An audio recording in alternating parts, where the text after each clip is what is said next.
So, as we as we go about our lives, one aspect of experience is, how we relate to the place that we're in, how we perceive it.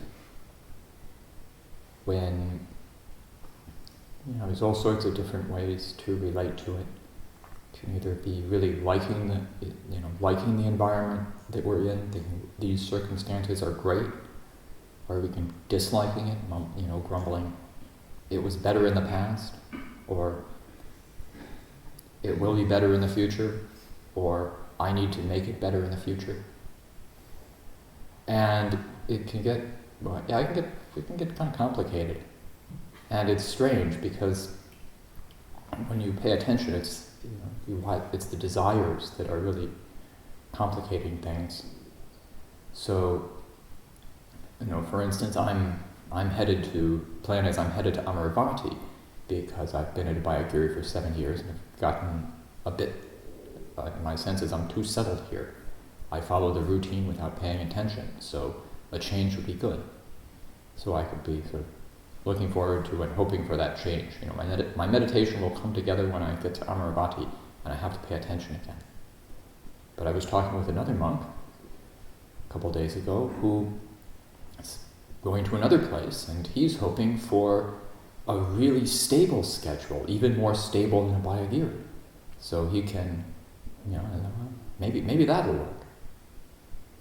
And also even within the same person it can get conflicted, because when my nephew Owen was leaving, he was pretty upset. Hadley said my sister said he cried all the way to the car, basically, once he'd gotten out of sight of me. And what he was saying was, I want to go, but I don't want to leave. Which, unpacking that a bit, he was getting restless. 48 hours at Abhayagiri is probably on the edge for 9-year-old Owen. He was really holding himself together because, I guess, he wants to look good for me. I think he has some respect for me and doesn't, so he for instance, he didn't like, we hiked the whole loop trail, and he would, when we were just past, when we were not far past the B2, he asked, "Are we up to the highest point yet?" But, so obviously that was more hike than he bargained for. But he stuck through it. I could hear, I could tell he wasn't liking it, but he was going to stick this one out. And I think, and so there are aspects of his visit that he loved, and aspects, I think, a lot more containment than he's used to. So I want to go. I'm tired of this containment, but I don't want to leave because I love all the wonderful, there was so much he enjoyed about his stay.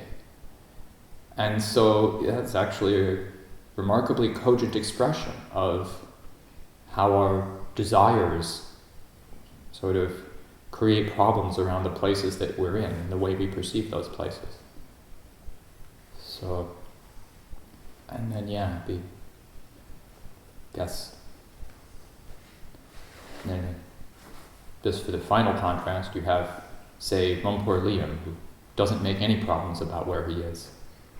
Who, as he says, he gets up in the morning, does what needs to be done. In the evening, he goes back to his kuti, and if some people want to call it that being abbot, that's their business. That's another way to relate to the place that we're in. So I offer this for your reflection.